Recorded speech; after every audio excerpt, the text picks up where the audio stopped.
The number one mistakes agents make. And there's 700 of Bro, them. there's 700 number one mistakes we make. One of them is our victim mentality is so incredibly strong. Most agents think like employees. Most agents think with limits. Yes. So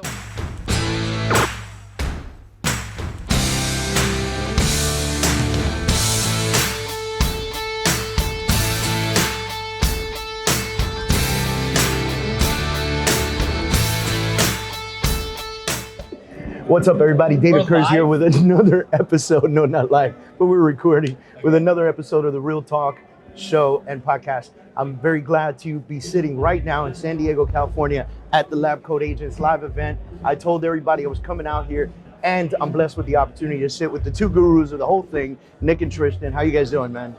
I'm good, man. I'm awesome. Hey, said pass the mic. Pass the mic. But I'm good. So guys, I don't want to take up too much of your time, but I know that there's a lot of people that follow you out there, and I'm always encouraging people on the East Coast to join the group and get in there. And I think there's a lot of value that goes into the group consistently, right? So how many members are you guys up to now? We're just under 97,000. That's awesome. So that makes you the largest Facebook community, period. We're the largest real estate Facebook group on the planet. Largest real estate Facebook community on the planet. And we're the top 1% for engagement of all Facebook groups, period, in the world. How insane is that, dude? Yeah. Isn't that top insane? 1% of engagement. But it's always going, dude. I'm in there all the time. And I'd say 50% is because people complain about Zillow, but I'll take it.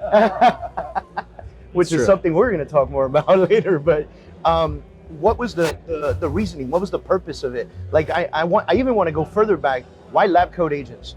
All right, so the reason we created it was because we had a vision that we wanted to give back to the industry, because we always felt that people were hoarding information and just withholding it from agents, when we thought, why not just give it out for free? That we're not entitled to hold information. And I think we both started growing up in an era where we started seeing Google grow and giving free information. Right. Then we both come from a Keller Williams background where we're giving value and coming from contribution. So that had a lot to do with the whole idea of that vision to give back without really expecting anything, right?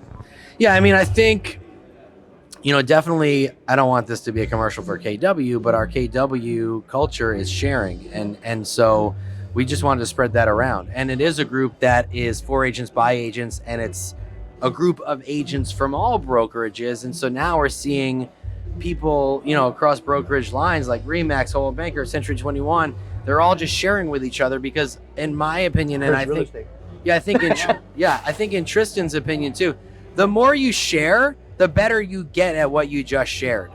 And so if you want to up your game, tell somebody how you do something, so then you could just do it better and continuously grow. Well, it's very similar to what you do, because I see you on Instagram. It comes from the person, though, right? Yeah. Because I know you attribute a lot of it to KW's culture, but I also think it comes from you, right? Because there are a lot of agents at KW, and not all of them are out there sharing their information. You guys are special, man. And I'll be honest about that, because I do the same thing.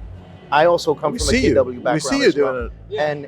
And you're like the third interview we do while we're here with who I consider to be respected people in the industry, who I look up to maybe, and all of them say the same thing that you just said, which is coming from contribution is important. Why did you, when I ask somebody why did you do what you do, their often response is, I wanted to better the real estate community in this way, and I figured that this impact would change, which is why we do our conference, we do our stuff in Miami, because we feel that if we could look, Miami-Dade, Broward, we have the Miami Association of Realtors. We're 57,000 agents right now, right?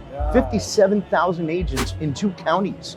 Okay, this is like Miami, right? So one of the biggest issues our agents have is competition is hard, because you go to a listing appointment, it looks good, and then you get the call, hey man, I just found out my cousin's brother, sister's uncle is a realtor, right? And I gotta give it to him because my wife's gonna kick me out if I don't, right?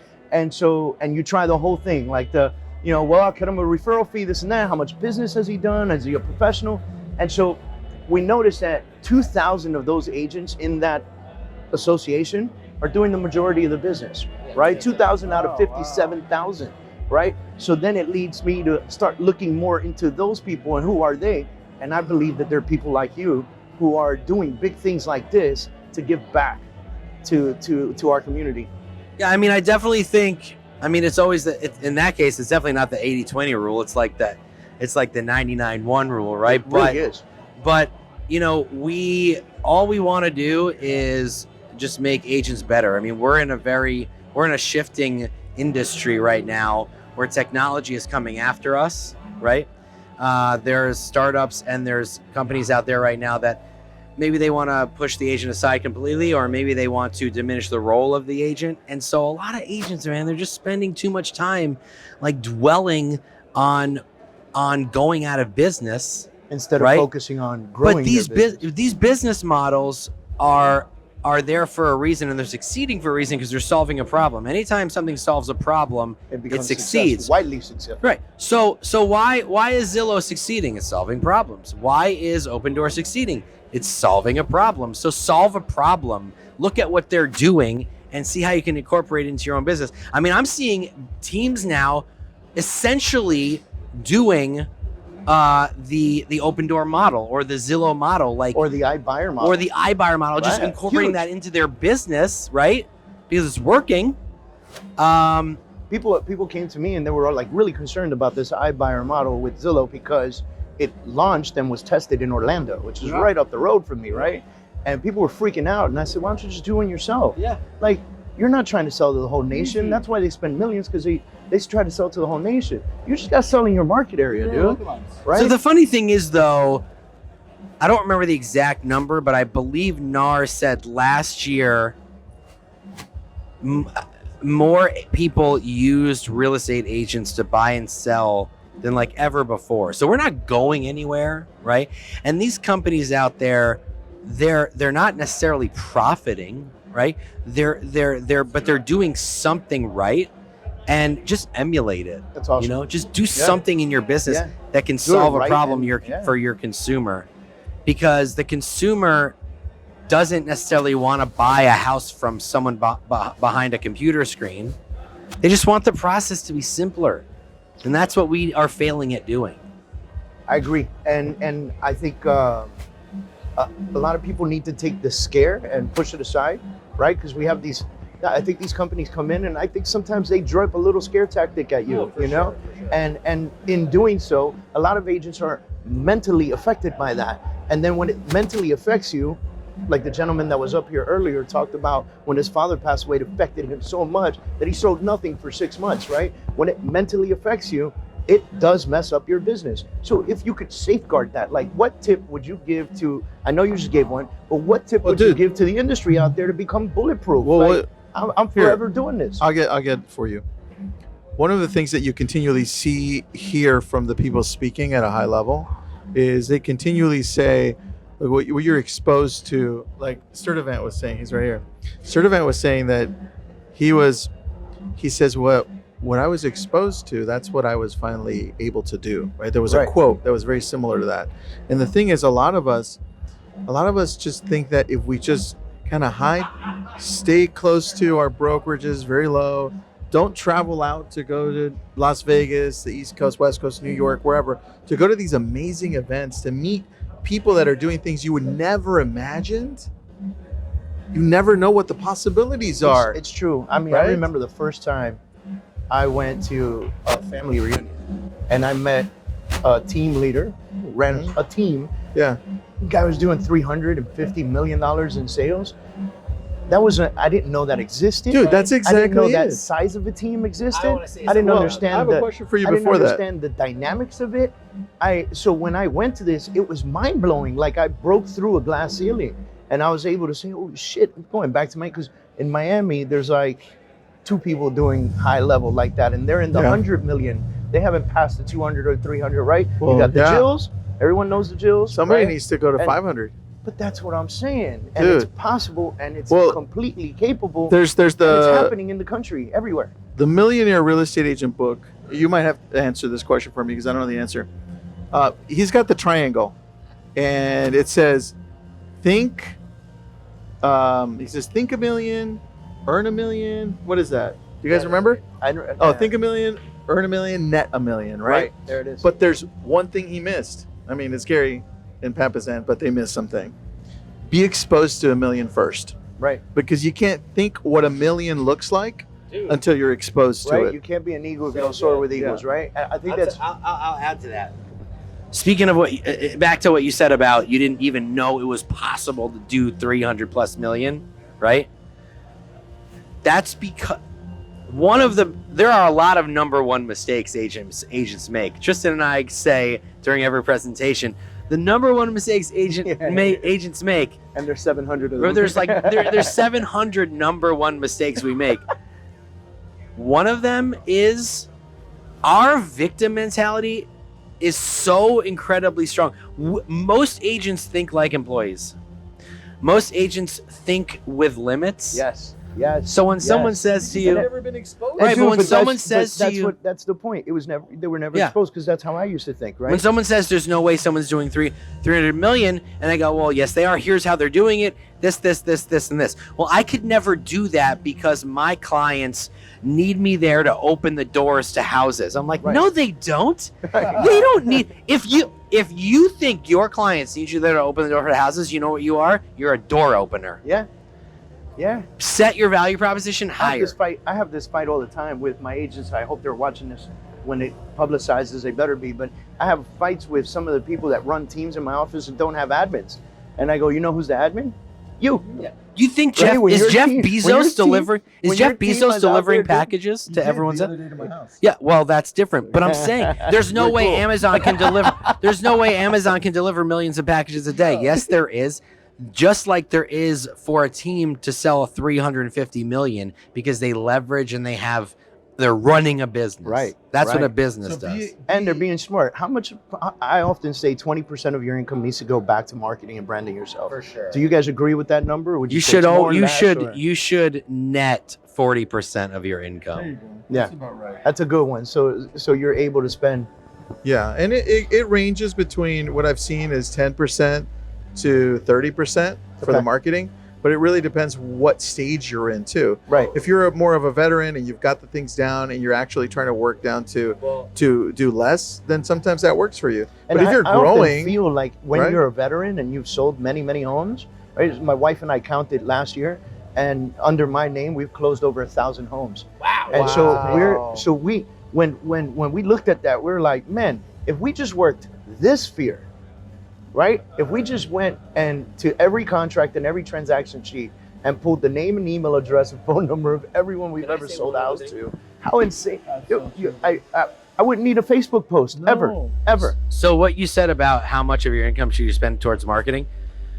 So Jeff Glover was up here doing a great presentation on having a listing-based business. He's the number one agent in Michigan. They did over 1,000 units last year, and when he started out, he and as his team started to grow, they made a personal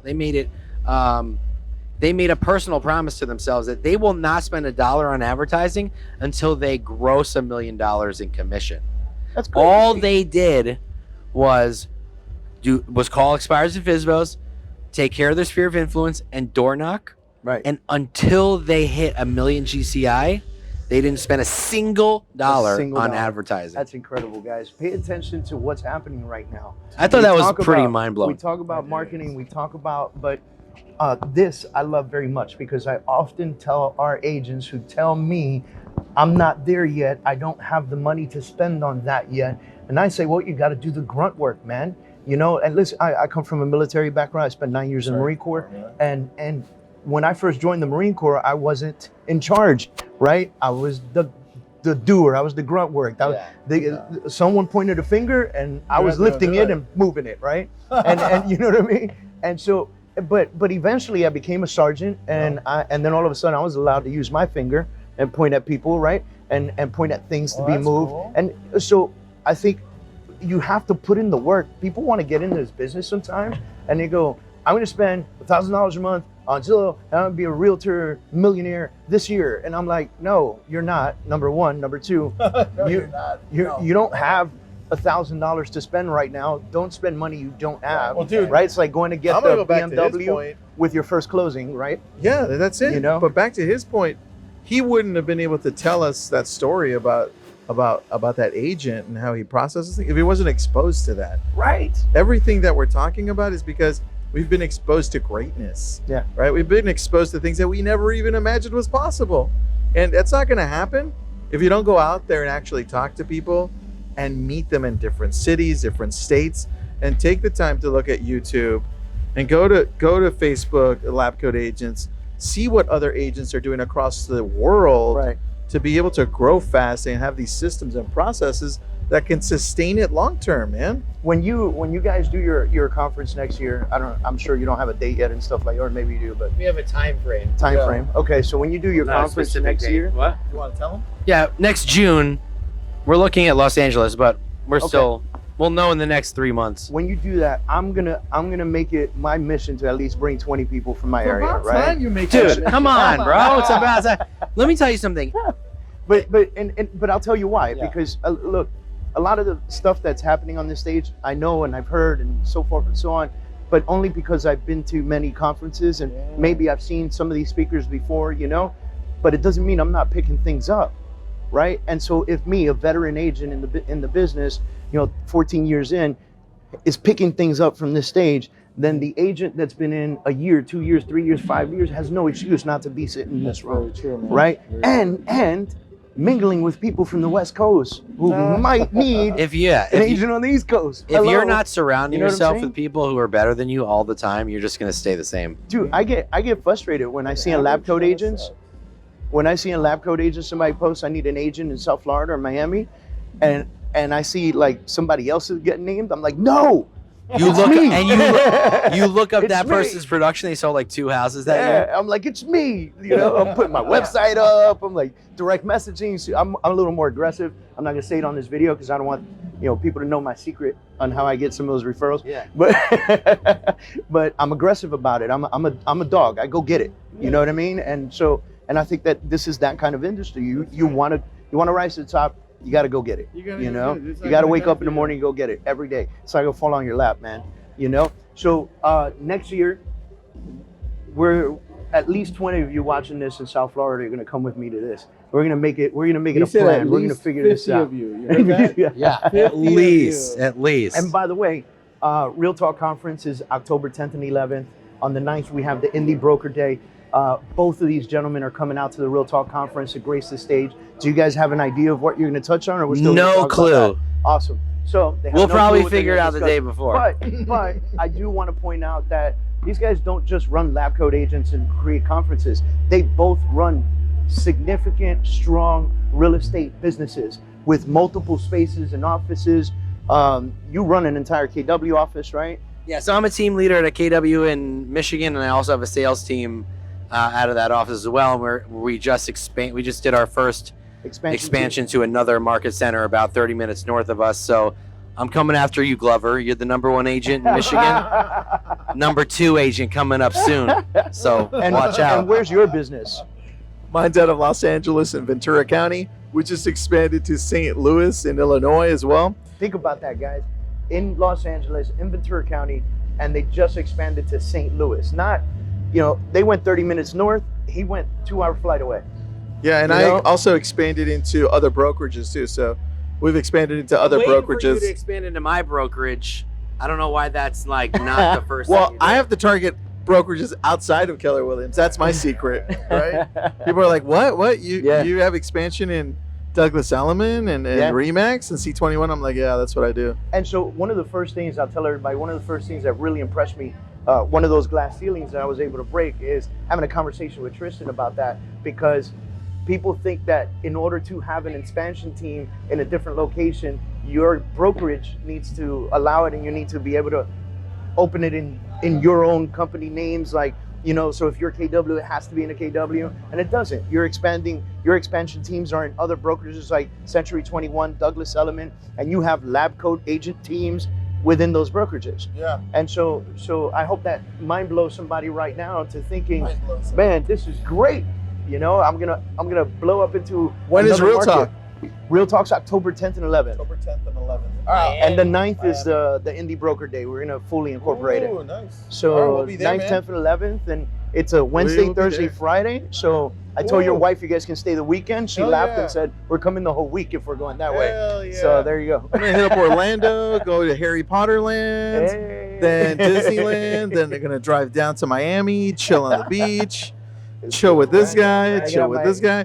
Dude, doesn't your uncle own the Betsy out there? Yeah, so you know, I don't want to make any promises, but But There might be a Just hold VIP this down. party at the one of Betsy. my uncle owns a hotel in Miami, so maybe we can do like a little VIP thing. maybe That'd be great. All right, Guys, well, thank you, man. so much for this, man. I Appreciate appreciate it. you both. And Thanks for having us. man, I'm really looking forward to seeing you guys in Miami. Really am.